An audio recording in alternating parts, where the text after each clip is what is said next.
Welcome to BeeBop Tales, the best podcast that never fails. BeeBop Tales, BeeBop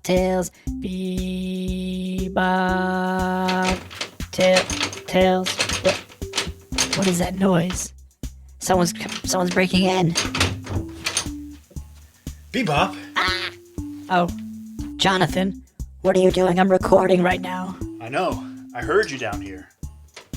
And I wanted to talk to you about something. First of all, did you put crazy glue on that door handle? Yeah, I just wanted a little bit of privacy. Okay, well, we'll talk about that later. Listen, I just listened to the last episode, and I wanted to talk to you about something. You know, last season you were calling me Jonathan Messingham, and that was weird, but okay. Then it was Jonathan Messinghammer, which I kind of liked actually, but then last episode, it was Jonathan Messing Cheese, and then Hamathan Sandwich Cheese? I mean, what's going on, BeeBop? I don't know. It's not my fault. It's something with my impression plugin that's not quite working right. Okay, well, let's practice. I'll go first. I'm Jonathan Messenger. I'm Jonathan Messenger. I'm Jonathan Messenger. I'm Jonathan Messenger. No, BeeBop, come on. I'm Jonathan Messenger. No, I'm Jonathan Messingham. No, listen, BeeBop. I'm Jonathan Messenger. No, I'm Hamathan Cheeseburger. Hamathan Cheeseburger? BeeBop. All right, I give up, I guess.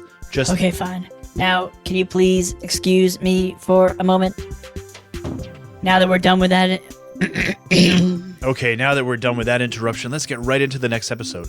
When we last left our hero, me, the great and wondrous BeeBop, I was trying to solve a riddle posed by a magic toy chest, and a number of you detectives out there figured it out.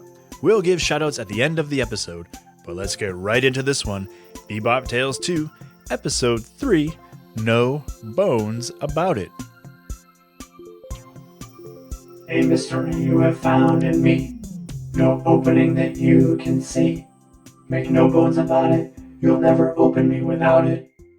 This most nefarious and deadly key. The strange voice seemed to be posing a riddle to BeeBop. Or was it a poem?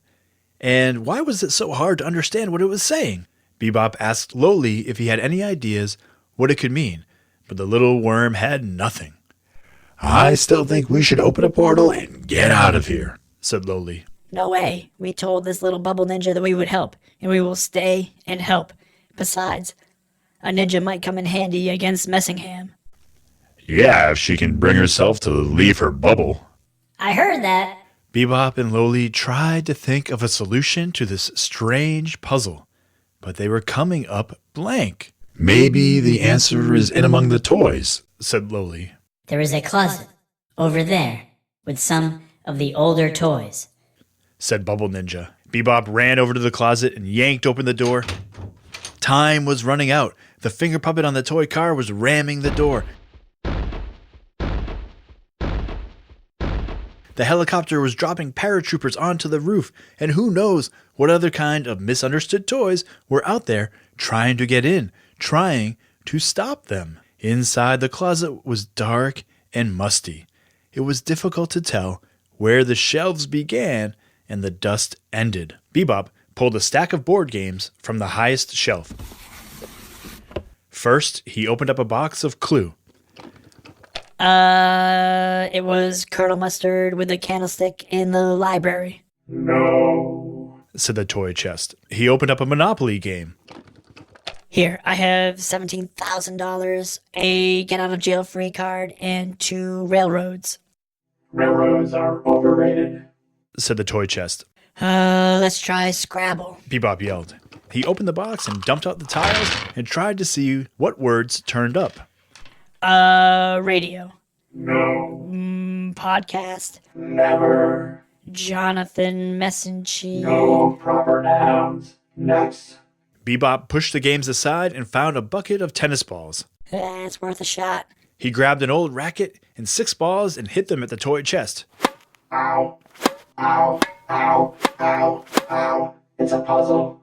Use your brain. not the natural topspin of your amazing forehand. BeeBop grabbed an old game of Simon, thinking the sound of the game might be what triggered the toy chest's opening. But nothing. He picked up a barrel of monkeys and started to open it. No, monkeys. Just, here's my one final hint. It's not monkeys. Stop for a second. Said Loli. Think about what the puzzle said. A nefarious and deadly key. And what was it? Make no bones about it. Said BeeBop. But I don't see any keys, and I don't see any bones.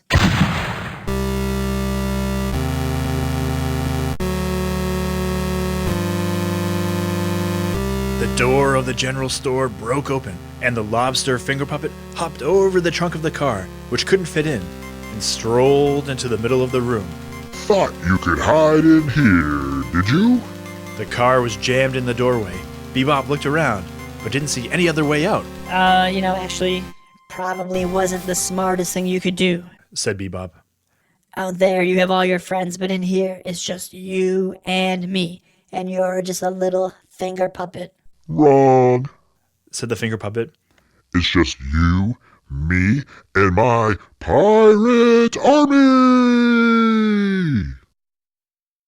Nothing happened. BeeBop walked over to the toy car and looked out the door. No one's coming, dude. Oh, yes they are. I have summoned my pirate army! Still nothing. Looks like this guy's one finger shy of a puppet. Loli. Pirate army! And then there was a noise coming from the closet. BeeBop walked over and picked up a pile of blankets. Beneath it was a box, and it was shaking and rattling. The lid was starting to pop off the bottom, and BeeBop gave it a kick. More rattling with some added grumbling came from inside. Stop that!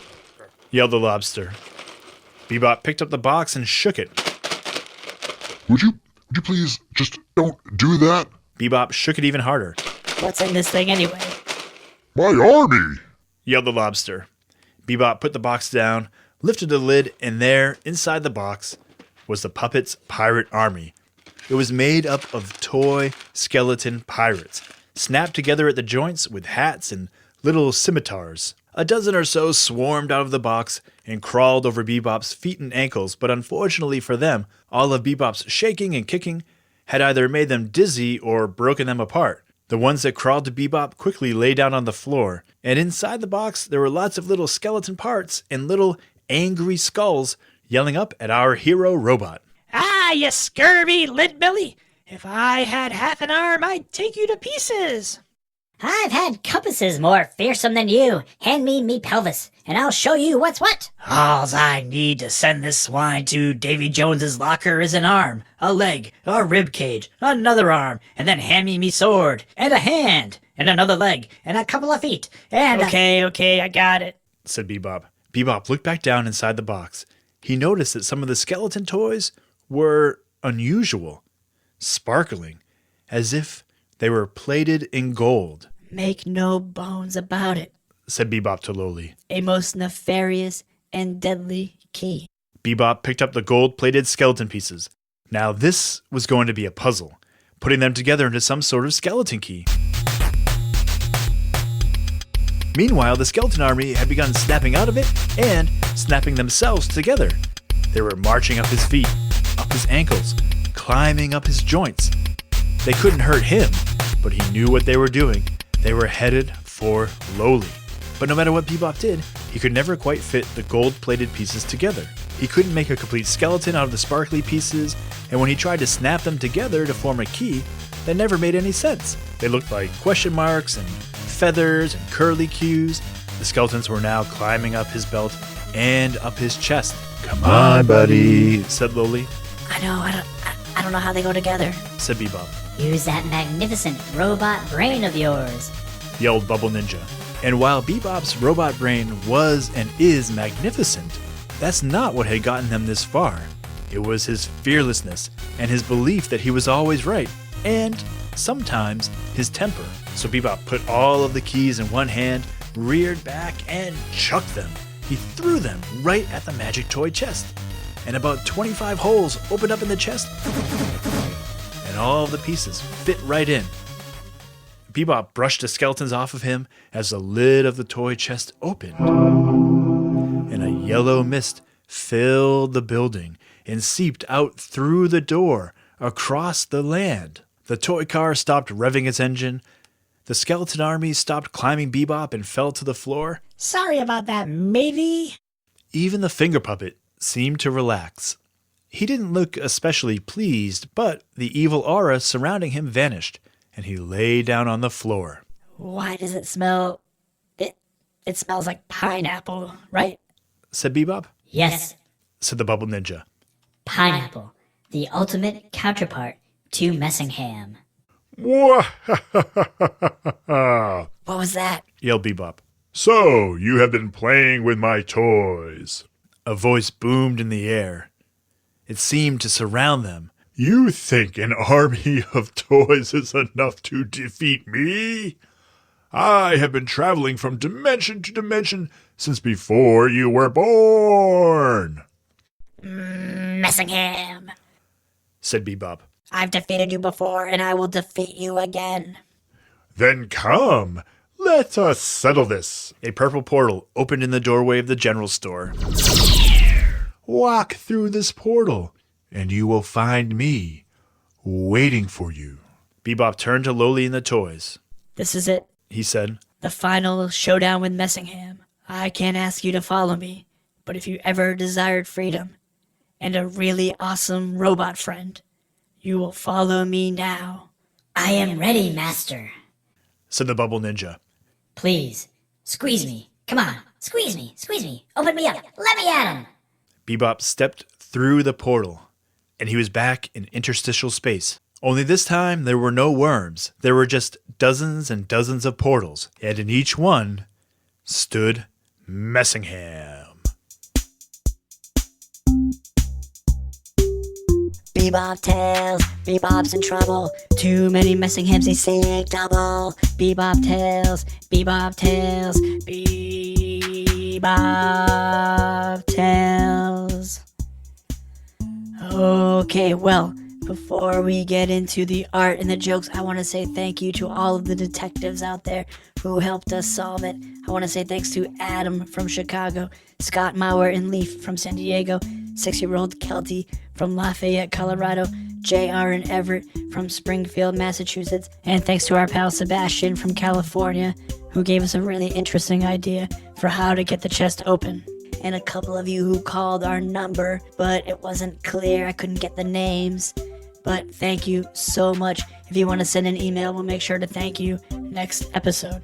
Okay, what's gonna happen next in BeeBop Tales? There's no way I'm telling you. I happen to love spoilers, but there's still no way I'm gonna tell you this. I only like to spoil Jonathan's stories. Okay, so in terms of delicious art today, I want to thank these Michelin star chefs, Riley and Braden from Centennial, Colorado, Emerson and James from New Orleans, Louisiana, Indiana from North Carolina, 5-year-old Wyatt, Alma and Jasper from Boise, Idaho, Milan, who's 5 years old, brothers Ollie and Archie, Ren, 5, from Jersey City, New Jersey, Aria, who's 5, from Seattle, Mia, who's 5, from Ghent, Belgium, Dane, who sent us a paper burger, Lenny, who's 5, from Brighton, Massachusetts, Bear, who's 7, from Mission Viejo, California, and Alex, who is 6, from Vancouver, British Columbia, in Canada.